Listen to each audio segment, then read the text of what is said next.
Ny fitiavanao Jesôsy io dia maminay fa mampiray, andalininay hankafizinay, fa mampirindra ny fiainanay, fiombonana fihavanana firaisana, zay no tianao anjakao, zay tsy mety manao ireo nitondra faisana, satria nitoisany fa nialanao, Krisimasy ny fanararotana, manolora tena mibepa, meny anao androany reny fanavotana,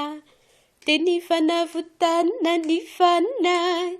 maimaimpona ny fetezany anadio, tsy sasatrisany eny amonjy anao ritatidio,